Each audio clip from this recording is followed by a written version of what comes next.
Hello students, your Atul sir once again standing before you with some interesting topics। और आज का हमारा interesting topics class 9 के ही बच्चों के लिए है।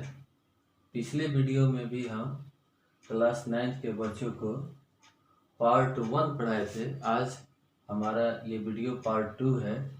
तो इस वीडियो में हम लोग वही चैप्टर व्हाट इज डेमोक्रेसी और वाई डेमोक्रेसी के बारे में पढ़ाई करेंगे। और आज का हमारा टॉपिक है आर्गुमेंट्स अगेंस्ट डेमोक्रेसी और आर्गुमेंट्स फॉर डेमोक्रेसी। एक और टॉपिक आज हम चर्चा करेंगे broader meanings of democracy. Democracy के व्यापक अर्थ को भी समझेंगे। तो हम लोग एक एक करके चलिए टॉपिक को समझने का प्रयास करते हैं। सबसे पहला है, पढ़ते हैं आर्गुमेंट्स अगेंस्ट डेमोक्रेसी, यानी क्या क्या दलील, क्या क्या आर्गुमेंट्स डेमोक्रेसी के विरोध में दिया गया, यानी डेमोक्रेसी में कुछ कमी देखा गया और उस कमी के बारे में बताया गया है। तो आइए हम देखते हैं कि डेमोक्रेसी में क्या क्या कमी देखा गया। डेमोक्रेसी पर एक तरह से पहला आरोप लगता है, पहला आर्गुमेंट दिया गया, लीडर्स कीप चेंजिंग, यानी नेता बदलते रहते हैं। In a democracy leaders keep changing, नेता बदलते रहते हैं। तो नेता के बदलने से क्या होता है, दिस लीड्स टू इनस्टेबिलिटी, इससे अस्थिरता आती है। नेता बार बार चेंज होंगे जिससे सरकार में अस्थिरता आती है। सरकार के डेवलपमेंट के काम सुचारू रूप से नहीं चल सकते हैं। यह सबसे बड़ा कमी देखा गया है भारत के लोकतंत्र, या जहां भी एक अच्छी लोकतंत्र है वहां ये देखा गया है। यानी लोकतंत्र में यह प्रॉब्लम है कि नेता बदलते रहते हैं और नेता के बदलने से काम और सरकार अस्थिर हो जाती है। अब आते हैं दूसरा, इसमें एक आर्गुमेंट दिया गया इसके विरोध में, नो स्कोप फॉर मोरालिटी। क्यों कहा गया, क्योंकि democracy is all about political competition and power play. Democracy जो है पॉलिटिकल कंपटीशन है, इसमें राजनीतिक प्रतिस्पर्धा होती है, राजनीतिक कंपटीशन है, शक्ति का खेल है। और इस ताकत के खेल में लोग एक दूसरे को सम्मान की दृष्टि से नहीं देखते हैं। आपको हम बता दें, एक नेता दूसरे नेता पर किस तरह का आरोप प्रत्यारोप लगाता है, किस तरह से वो एक दूसरे को जलील करते हैं, ये हम देख चुके हैं। तो यहाँ नेताओं के बीच में, हमारे देश के लीडर्स के बीच में, क्योंकि हमारे देश में डेमोक्रेसी और हमारे देश के लीडर्स के बीच में मोरलिटी नाम का कोई चीज नहीं, नैतिकता नाम की कोई चीज नहीं है। यहाँ केवल ताकत का खेल चलता है। तो इसलिए इस पर आरोप लगा दिया गया कि इन ए डेमोक्रेसी, ठीक है, there is no scope for morality, morality के लिए कोई जगह ही नहीं है, क्योंकि डेमोक्रेसी पावर प्ले का खेल है और पॉलिटिकल कंपटीशन का चीज है। तीसरा आर्गुमेंट इसके विरोध में दिया गया, इट लीड्स टू डिलेज। कहा गया कि इसमें देरी होती है, in democracy it leads to delays, मतलब ये जो डेमोक्रेसी है यह देरी होती है। इसमें किस चीज की देरी होती है, फैसला लेने में देरी होती है। तो फैसला लेने में क्यों देरी होती है, क्योंकि so many people have to be consulted in a democracy, कई सारे लोगों से कंसल्ट करना पड़ता है लोकतंत्र में, तब जाकर लोग किसी निष्कर्ष पर, किसी फैसले पर पहुंचते हैं। इसलिए कहा गया है कि इट लीड्स टू डिलेज, इसमें देरी होती है। चलिए हम चौथे आर्गुमेंट की तरफ आते हैं। क्या आर्गुमेंट दिया गया डेमोक्रेसी के खिलाफ, तो कहा गया इट लीड्स टू करप्शन, इसमें भ्रष्टाचार फैलता है।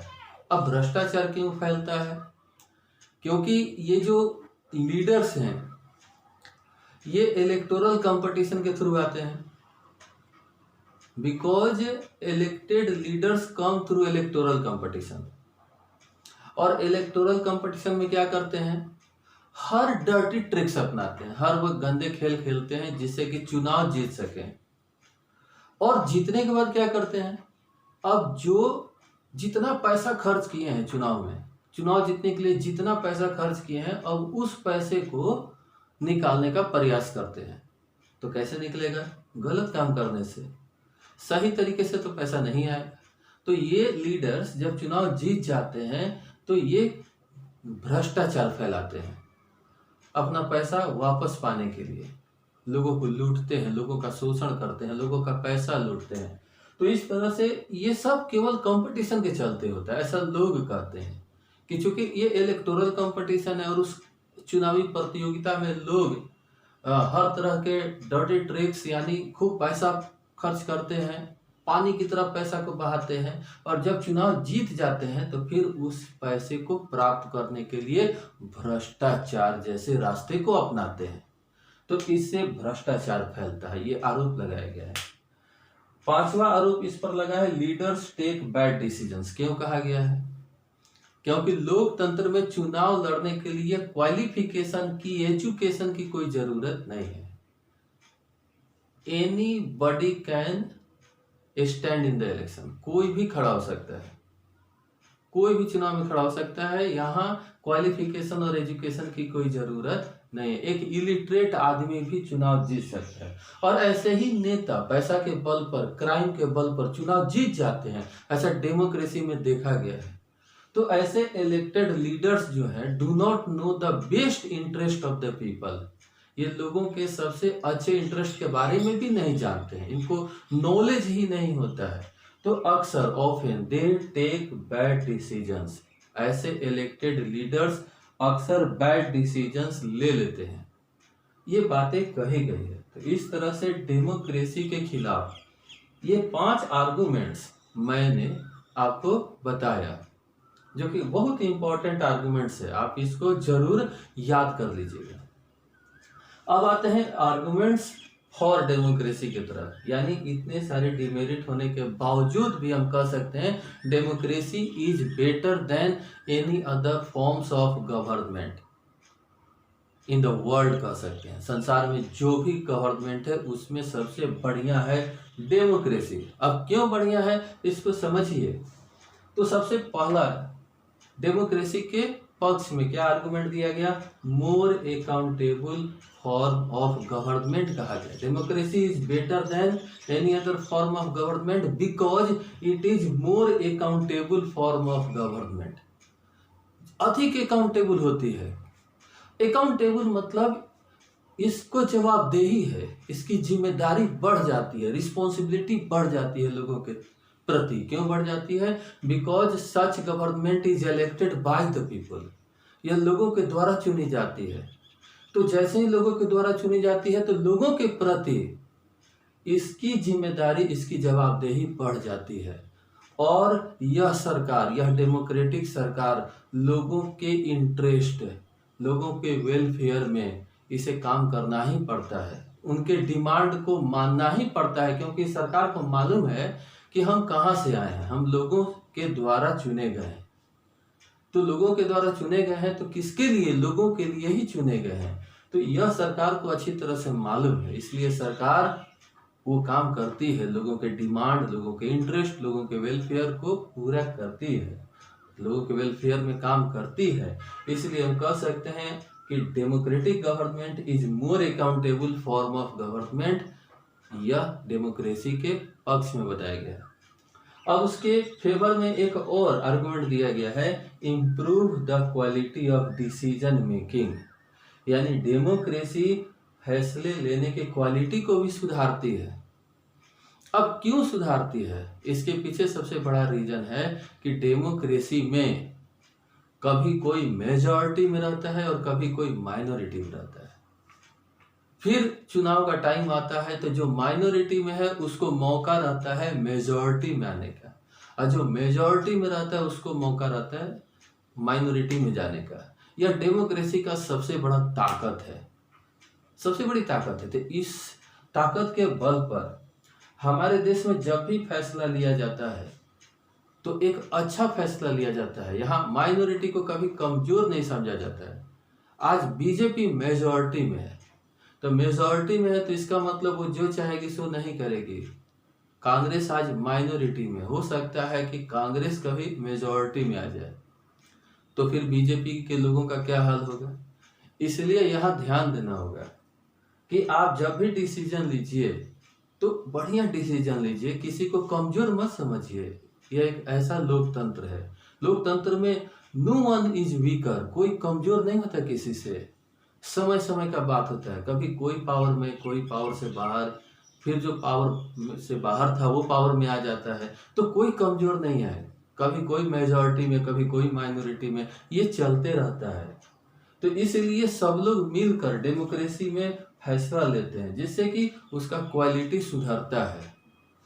आप अक्सर देखे होंगे मोदी जी जो मेजॉरिटी में है, रूल कर रहे हैं, वो अक्सर कांग्रेस को साथ लेकर, माइनॉरिटी के लोगों को साथ लेकर डिसीजन लेते रहते हैं, तो जिससे डिसीजन लेने का क्वालिटी सुधरता है। ये हमारे देश में है। अब आता है तीसरा आर्गुमेंट जो डेमोक्रेसी के फेवर में दिया गया है, methods to deal with differences and conflicts. यानी डेमोक्रेसी में ऐसे बहुत सारे मेथड हैं जहां हम अपने डिफरेंसेस को खत्म कर सकते हैं। आपके और हमारे बीच में कई डिफरेंसेस, जाति का अंतर है, भाषा का अंतर है, कई तरह के अंतर है। कॉन्फ्लिक्ट चलते रहता है, अक्सर समाज में रहने वाले लोग किसी न किसी मुद्दा को लेकर आपस में कॉन्फ्लिक्ट करते रहते हैं, लेकिन इन सारे डिफरेंसेस और कॉन्फ्लिक्ट को यदि आप डील करना चाहते हैं, उसका मेथड डेमोक्रेसी में ही आपको मिलता है। कई ऐसे मेथड हैं जिससे हम आपस के सभी प्रकार के डिफरेंसेस को खत्म कर सकते हैं, कई तरह के कॉन्फ्लिक्ट को हम दूर कर सकते हैं। इसके लिए हमारे पास लेजिस्लेचर है, इसके लिए हमारे पास गवर्नमेंट है, इसके लिए हमारे पास जुडिशियरी है। तो हम आपस में कोई भी विवाद होता है तो उसको सुलझाने के अनेक जगह हैं, अनेक बॉडी है, अनेक ब्रांच है जहां हम अपने झगड़ों को सुलझाया जा सकता है। तो लेजिस्लेचर, एग्जीक्यूटिव, जुडिशियरी, ये सबसे बड़े इंस्टीट्यूशन है देश के, जहां पर हर प्रकार के डिफरेंसेस को, हर प्रकार के कॉन्फ्लिक्ट, झगड़ों को खत्म किया जाता है। यह डेमोक्रेसी में होता है। चौथा इसके फेवर में कहा गया है, enhance the dignity of citizens. जो सिटीजन्स होते हैं उनके डिग्निटी को बढ़ा देता है डेमोक्रेसी में, क्योंकि सभी लोगों को इक्वलिटी देने की बात यहाँ कही जाती है, राइट टू इक्वलिटी की बात होती है, राइट टू फ्रीडम की बात होती है। कई तरह के फ्रीडम, कई तरह की इक्वलिटी की चर्चा कही जाती है, कई तरह के राइट्स दिए गए हैं। डेमोक्रेसी, हमारा एक डेमोक्रेटिक कंट्री भारत है जहाँ 6 फंडामेंटल राइट्स काफी पॉपुलर है। ये फंडामेंटल राइट्स देकर क्या किया गया है, सिटीजन्स के डिग्निटी को इनहेंस किया गया है। उस फंडामेंटल राइट्स के अंदर भी कई तरह के राइट्स दिए गए हैं लोगों को। जितना ज्यादा आप अधिकार देंगे उतना ज्यादा डिग्निटी बढ़ेगा, रिस्पेक्ट बढ़ेगा सिटीजन्स का। तो सिटीजन्स का डिग्निटी कहाँ इनहेंस करता है, डेमोक्रेसी में। जहाँ डेमोक्रेसी होगा वही डेमोक्रेटिक गवर्नमेंट लोगों के डिग्निटी के बारे में सोचती है। नॉन डेमोक्रेटिक गवर्नमेंट में कोई नहीं सोचता है लोगों के डिग्निटी के बारे में, वहाँ लोगों को दबा कर रखा जाता है। लेकिन डेमोक्रेटिक गवर्नमेंट में ही लोगों के डिग्निटी को बढ़ाने के लिए उन्हें कई तरह के राइट्स दिए जाते हैं। अब आते हैं पांचवा आर्गुमेंट जो डेमोक्रेसी के फेवर में दिया गया है, it allows us to correct its own mistakes. यानी डेमोक्रेसी का ये सबसे बड़ा खूबी है कि हमसे अगर मिस्टेक हो गया, गलती हो गई, हम सरकार चुनने में गलती कर दिए, कोई बात नहीं, हमें मौका मिलेगा। यही डेमोक्रेसी हमको मौका देगा, फिर 5 साल के बाद जब पीरियड पूरा होगा तो हम इलेक्शन के थ्रू, अगर हम मिस्टेक किए हैं, गलती कर दिए हैं, तो उस गलती को सुधार सकते हैं 5 साल के बाद पुनः एक अच्छी सरकार चुनकर। और अगर गलती हो गई, गलत सरकार आ गया, तो भी हम उसको चलने नहीं देंगे, हम उसके खिलाफ विरोध प्रदर्शन करेंगे, हम उसके खिलाफ रैली निकाल सकते हैं, हम उसके खिलाफ मीडिया के थ्रू उसको सरकार चलाने में बाधा डाल सकते हैं, सरकार के कार्यों का आलोचना कर सकते हैं, क्रिटिसाइज करेंगे, प्रोटेस्ट करेंगे, रैली निकालेंगे। ये सब अधिकार हमें दिया गया है। तो मिस्टेक हो जाएगा, उसके बाद भी हम अपनी मिस्टेक को सुधार सकते हैं। यह डेमोक्रेसी का सबसे बड़ी ताकत है, डेमोक्रेसी। तो आपको हम आर्गुमेंट्स उसके अगेंस्ट में भी समझाने का प्रयास किए और आर्गुमेंट्स उसके फेवर में भी समझाने का काफी प्रयास किए हैं। अब आइए हम डेमोक्रेसी के ब्रोडर मीनिंग्स को समझते हैं। व्यापक अर्थ, डेमोक्रेसी के कुछ व्यापक अर्थ हैं। हम डेमोक्रेसी को केवल गवर्नमेंट तक समझते हैं, rulers are elected by the people, तो किसके लिए डेफिनेशन है? ये डेफिनेशन गवर्नमेंट के लिए, लेकिन यहाँ कहा गया है कि नहीं, डेमोक्रेसी केवल गवर्नमेंट तक सीमित मत रखिए, डेमोक्रेसी के अर्थ को बढ़ाइए, लोकतंत्र को हर जगह फील कीजिए, हर जगह महसूस कीजिए, ये समझाया गया है। तो कहिए, देखिए सबसे पहले समझाया गया है कि फैमिली, जो परिवार है, उस परिवार में भी लोकतंत्र को ढूंढिए। आप सोचिए, जिस परिवार में आप लोग रहते हैं, आप सोचिए आपके पेरेंट्स जब कोई डिसीजन लेते हैं तो क्या उसमें आपका भी ओपिनियन उतना ही इम्पोर्टेंट होता है जितना आपके पेरेंट्स का? तो अगर ऐसा है, आपका ओपिनियन उतना ही इम्पोर्टेंट है जितना आपके पेरेंट्स का, तो इसका मतलब आपके परिवार में डेमोक्रेसी है। और यदि आपके पेरेंट्स जबरदस्ती, फोर्सली आपको कोई काम करने को कहते हैं, जैसे बोर्ड पास कर गए, आपको मन है बायो पढ़ने का, पेरेंट्स का फोर्स है, नहीं तुम कॉमर्स ही पढ़ोगे, तो यहाँ डेमोक्रेसी नहीं है। यदि पेरेंट्स को ऐसा लगता है कि नहीं, आपका ओपिनियन ज़्यादा अच्छा है और आपका ओपिनियन आपके भविष्य को बना सकता है, तो वो पेरेंट्स ये कह सकते हैं। जो डेमोक्रेटिक पेरेंट्स होंगे कहेंगे नहीं, यदि आपको अच्छा लगे बायो तो आप बायो ही पढ़िए। तो इस तरह से मतलब पेरेंट्स को फोर्स नहीं करना है, समझाना है। पेरेंट्स को समझाना है अपने अनुभव के अनुसार, अपना ओपिनियन रखना है, बच्चे का भी ओपिनियन सुनना है। इस तरह का अगर कहीं परिवार है तो वहाँ डेमोक्रेसी है। तो केवल डेमोक्रेटिक कंट्री में रहने से डेमोक्रेसी नहीं आएगा, परिवार के अंदर भी लोकतंत्र होना चाहिए। परिवार के सभी सदस्यों को इक्वलिटी मिलना चाहिए, बराबर का अधिकार मिलना चाहिए, जिससे कि वो बोल सके, अपना ओपिनियन, अपने व्यूज रख सके। इससे परिवार में लोकतंत्र आता है। फिर डेमोक्रेसी को क्लास में भी खोजना होगा। क्लास के अंदर, क्लासरूम में पढ़ाई होती है, बहुत सारे टीचर डांटते हैं, मारते हैं, पीटते हैं, डराते हैं, डरा कर पढ़ाते हैं, जिससे वो सोचते हैं कि डरा कर पढ़ाएंगे तो बच्चे किसी तरह का सवाल नहीं करेंगे, इससे अपना इज्जत बचा रहेगा। तो इस तरह के टीचर से आप कभी खुश नहीं रहेंगे। जो टीचर बच्चों को क्लास में सवाल नहीं करने देते हैं, और कभी सवाल कर दिए तो उन्हें बेइज्जत करने लगते हैं, उनको डांटने लगते हैं, मारने लगते हैं, तो आपको ऐसे टीचर पसंद नहीं आएंगे। आपको वही टीचर अच्छा लगेगा जो आपको फ्रीडम दे, आज़ादी दे सवाल पूछने का। कोई भी सवाल आप पूछ सकते हैं, अच्छा गलत कुछ भी पूछ सकते हैं।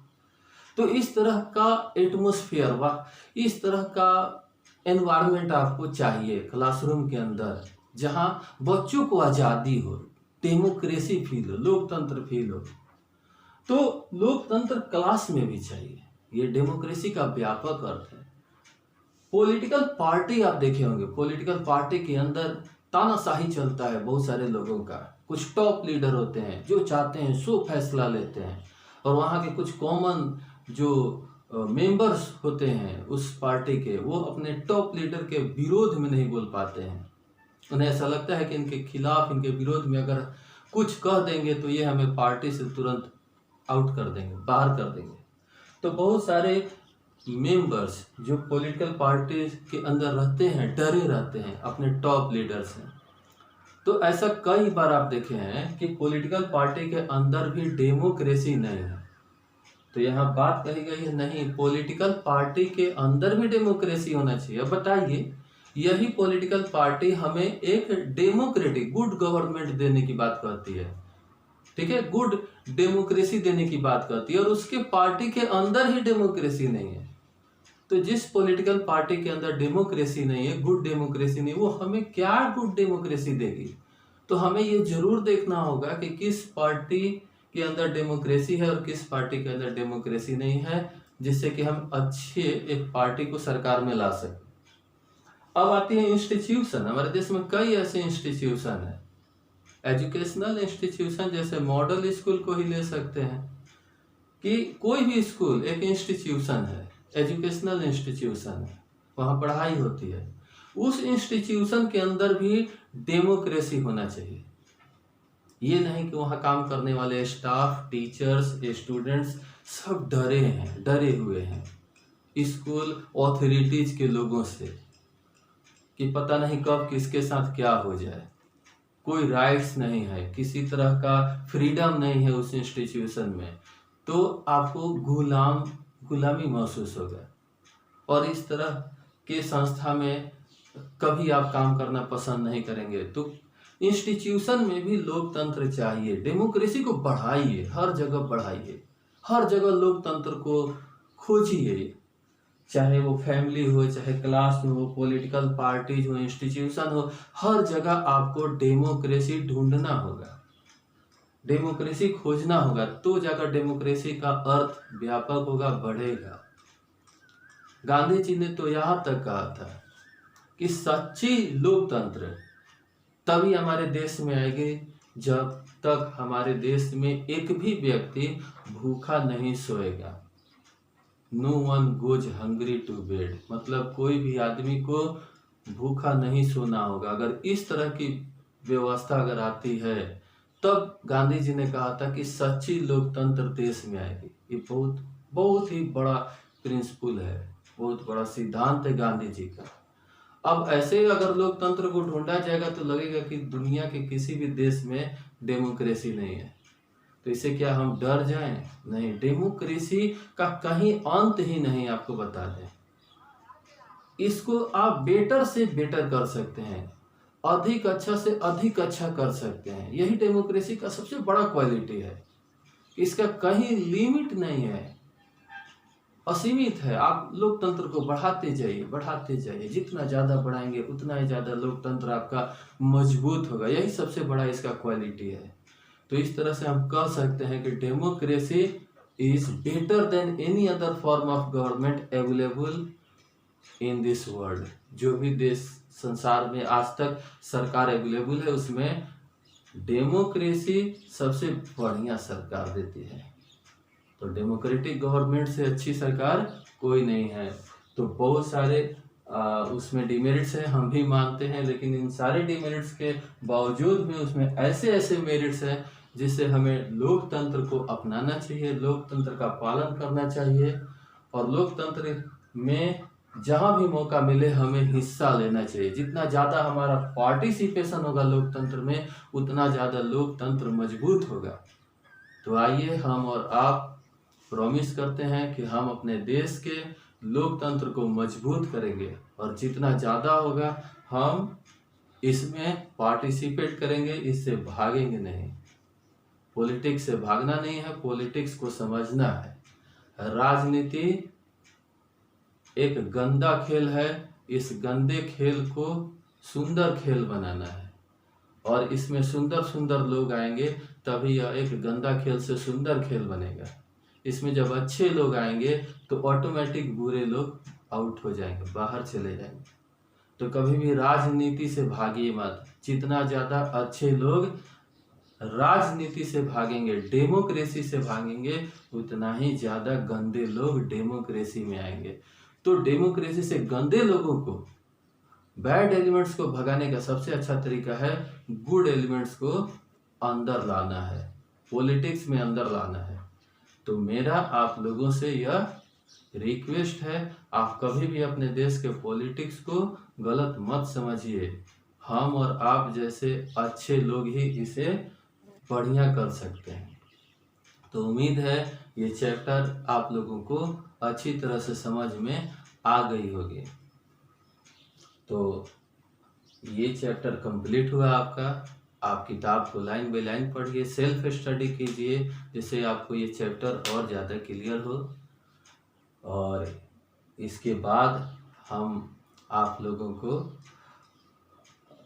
अगले वीडियो में पढ़ाने का प्रयास करेंगे, कुछ और सब्जेक्ट के साथ, कुछ और चैप्टर के साथ। तब तक के लिए धन्यवाद।